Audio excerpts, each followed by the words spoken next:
আসসালামু আলাইকুম ওয়া রাহমাতুল্লাহি ওয়া বারাকাতুহু। সম্মানিত ভিউয়ার্স, অনলাইন মাদ্রাসায় আপনাদের সকলকে স্বাগতম। যে যেখানে আছেন আশা করি সকলেই ভালো আছেন। যারা আমাদের এই ভিডিওগুলো দেখতেছেন সকলকে অভিনন্দন।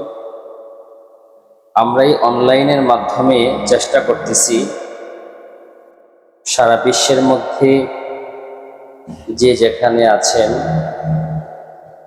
আপনারা যেন আপনারা নিজেরা এবং আপনাদের সন্তানদেরকে সহি শুদ্ধভাবে কোরআন তেলাওয়াত শিখাতে পারেন।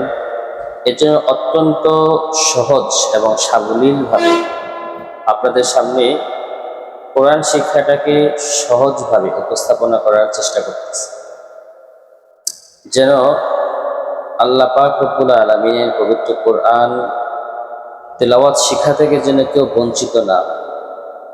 এজন্যই আমাদের প্রচেষ্টা। আমি গত ক্লাসে আলোচনা করেছিলাম হরফ নিয়ে। হরফের মধ্যে আমি আলোচনা করেছিলাম সা পর্যন্ত। সা পর্যন্ত আমি আলোচনা করেছিলাম। এই যেটা হচ্ছে আলিফ, এটা হচ্ছে বা, এটা হচ্ছে তা, আর এটা হচ্ছে সা।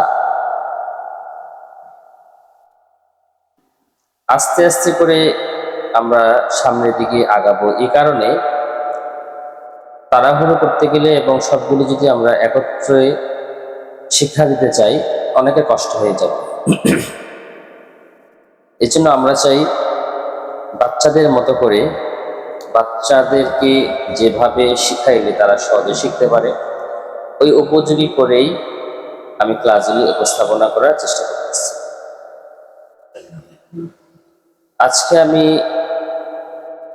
আপনাদের সামনে যে ক্লাসটা করব তা হচ্ছে জিম থেকে শুরু করব।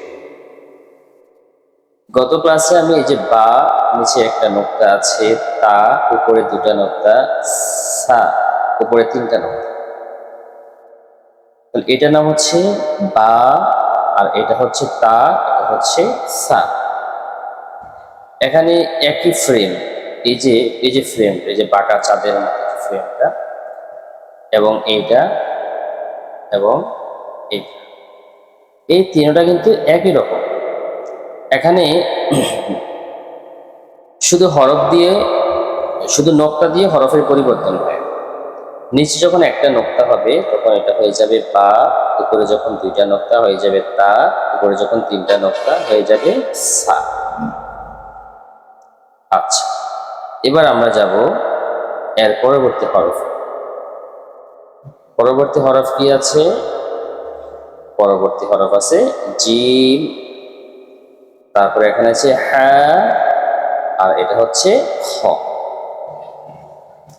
তাহলে একটা জিনিস এখানে লক্ষণীয় যে বা, তা, সা যেমন ভাবে তিনটা একই রকম, শুধু নোক্তা দিয়ে হরফের পরিবর্তন হয়, তদ্রূপ ভাবে জিম, হ্যাঁ এবং খ এই তিনটা হরফও একই রকম, শুধু নোক্তার মাধ্যমেই হরফের নাম পরিবর্তন। এখানে দেখেন এই যে জিম, জিম, তারপর এখানে হচ্ছে হ্যাঁ, এটা হচ্ছে খ। নোক্তা থাকবে না, নোক্তা ছাড়া এই যে খালি যে হরফটা এটা হচ্ছে হ্যাঁ। আবার ঠিক এখানে এই হাটা লিখে উপরে একটা নোক্তা দিছে, এটা হয়ে গেছে খ, আর এখানে একটা নোক্তা দিছে, এটা হয়ে গেছে জি। তাহলে একই ফ্রেম, এটা যেমন এটাও এমন, এটাও এমন। এই তিনটা হরফ একই রকম, শুধু নোক্তার পরিবর্তনের কারণে হরফগুলি পরিবর্তন হয়ে গেছে। এটা হবে জিম, এটা হবে হ্যাঁ, আর এটা হবে খ। আচ্ছা, এই তিনটা একই রকম। এবার আমরা সামনে যাই, এটা হবে দাল, এটা হবে দাল। দেখেন দাল দাল এবং দাল দুটা কিন্তু একই রকম। এটার নাম হবে দাল, এটা হবে দাল। দাল বলার সময় আমরা জিহ্বার আগা থেকে বলবো, জিহ্বার আগা সামনের উপরে দুই দাঁতের আগার সাথে লাগাইয়া দাল। দালের উচ্চারণ হবে দা, দাল জবর দা, দা জিহ্বার আগা থেকে। তাহলে দাল দাল এই দুইটা একই রকম, একটা নোক্তা থাকবে না আর একটা হরফের উপরে নোক্তা থাকবে। আমরা যখন বাচ্চাদেরকে শিখাবো বলবো যে এটা দাল, এটা হবে দাল। এবার আসেন, এটা হচ্ছে র, এটা হবে ঝা। তাহলে দেখেন র এবং ঝা এই যে দুইটা হরফ, এই দুইটা হরফ কিন্তু একই রকম। এই যে র, র আর এটা হবে ঝা। তাহলে রয়ের নোক্তা থাকবে না আর ঝায়ের উপরে নোক্তা থাকবে। এখানে যেমন দুইটা দাল জাল, এই যে দাল আর এ হচ্ছে দাল, এই দুইটা কিন্তু একই রকম। দালের নোক্তা থাকবে না আর জালের উপরে একটা নোক্তা থাকবে।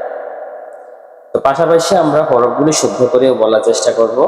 দাল, এটা হবে র, রা হবে না, হবে কি র। আমরা অনেকে রা করি, কিন্তু এটা হবে কি র। তারপর এটা হবে ঝা। তাহলে র ঝা এই দুইটা একই রকম, শুধু পরিবর্তন হবে নোক্তা দিয়ে। রয়ের উপরে নোক্তা থাকবে না আর ঝায়ের উপরে একটা নোক্তা থাকবে। তারপরে আমরা আসি এর পরবর্তী হরফে, এটা হবে চিন, এটা হবে শিন। দেখেন সিন এবং শিন। আচ্ছা, আমি যদি এটা এই যে একটা নোক্তাগুলো যদি মুছে ফেলি, এই যে ধরুন এই নোক্তাগুলো আমি মুছে ফেললাম, মুছে দিলাম, তাহলে এই দুইটা এখন সিন হয়ে গেল না? এটাও সিন, এটাও হলো সিন, দুটো একই রকম। এটাও সিন, এটাও কি সিন। তাহলে এখন পরিবর্তন হবে কিভাবে? পরিবর্তন হবে নোক্তার মাধ্যমে। আমি নোক্তাগুলো যদি মুছে দেই, মুছে দিলে কি হবে? এটা শিন হয়ে যাবে। শিনের উপরে হবে তিনটা নোক্তা আর সিনের উপরে নোক্তা নেই। তাহলে দুইটা হরফ একই রকম, পরিবর্তন হলো শুধু কেবল নোক্তার কারণে, সিন এবং শিন। সিনের নোক্তা থাকবে না আর শিনের উপরে থাকবে তিন নোক্তা। তো এই দুইটা হরফ ক্লিয়ার হয়ে গেল, এটা হবে সিন, এটা হবে শিন। আচ্ছা, তারপর দেখেন সদ এবং বদ। সদ এটা মোটা হরফ হবে সদ। সিনের মাখরা, যে সিন এবং সদ এই দুটা মাখরা কিন্তু এক, তবে সিন হবে পাতলা আর সদ হবে মোটা। পার্থক্যটা হবে পাতলা আর মোটা, পাতলা আর চিকন। একটা হবে পাতলা আর একটা হবে ভারী। সদ হবে ভারী অথবা মোটা, সিন হবে পাতলা অথবা চিকন। তাহলে সদ জবর হবে স, সদ জের সি, সদ পেশ সু, স সি সু। আর এটা হবে সা সি সু, এটা পাতলা হবে সা সি সু। কিন্তু দুইটা মাখরাজ একই রকম। এবার দেখেন সদ এবং দদ এই দুইটা কিন্তু আবার একই রকম। আমি যদি এখানে এই যে দদের নোক্তাটা যদি আমি মুছে ফেলি, এই যে দদের নোক্তাটা মুছে দিলাম, এখন কি হলো? দুইটাই কিন্তু সদ হয়ে গেল, এটাও সদ, এটাও কিন্তু সদ হয়ে গেল। তাহলে এটা দদ হবে কিভাবে? যখন আমি এটা নোক্তা দিব তখন হয়ে যাবে এটা দদ। তাহলে নোক্তা ছাড়া তোমরা কিন্তু একই রকম সদ হয়ে গেছে। আর যখন আমি নোক্তা দিব একটার উপরে, তখন যেটার উপরে নোক্তা হবে এটা হয়ে যাবে দ। তাহলে দেখেন সদ এবং দ। আচ্ছা, আমরা যদি পেছনের দিকে যাই, এই যে দেখেন হরফগুলি কতটা মিল আছে। এই যে বা, তা, সা, এই তিনটা হরফ কিন্তু একই রকম, একই ফ্রেম। নিচে এক নোক্তা হলে বা, উপরে দুই নোক্তা হলে তা, উপরে তিন নোক্তা হলে সা। এখানে আবার তিনটা হরফ, যে জিম, হ্যাঁ খ, এটা আমরা হ্যাঁ বলবো হ্যাঁ। দেখেন এখানে জিম, জিম এবং এই যে জিম, তারপর হচ্ছে হ্যাঁ, তারপর হচ্ছে খ, এই তিনটা কিন্তু একই রকম, একই ফ্রেম, শুধু নোক্তা দিয়ে পরিবর্তন। এটা নিচে নোক্তা জিম, নোক্তা ছাড়া হবে হ্যাঁ, আর উপরে হলে খ। আবার এখানে দেখেন দাল জাল, এর দুইটা হরফ একরকম। এখানে ছিল তিনটা হরফ একরকম, এখানেও তিনটা হরফ একরকম, আর এখানে হবে দুইটা হরফ একরকম, দাল এবং দাল। দালের নোক্তা থাকবে না, দালের উপরে একটা নোক্তা হবে। র এবং সা, রয়ের নোক্তা হবে না, সাইয়ের উপরে একটা নোক্তা হবে। তারপরে আসেন সিন শিন, একই রকম, লিখতে একই রকম, নোক্তা দিয়ে পরিবর্তন হবে। সিনের কোনো নোক্তা থাকবে না, সিনের উপরে তিনটা নোক্তা থাকবে।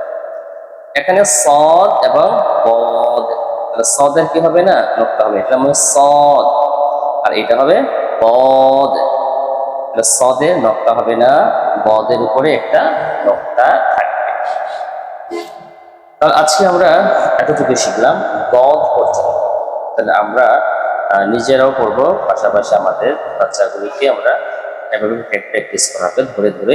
এটা আলিফ বা তা সা, এটা সা হবে, সা, জিম, হা, খ, দাল, জাল, র, ঝা, সিন, শিন, সদ, বদ। আমরা অনেকে সোয়া দোয়া বলি, সোয়া দোয়া না, হরফের নাম হবে সদ, তারপরে হবে বদ।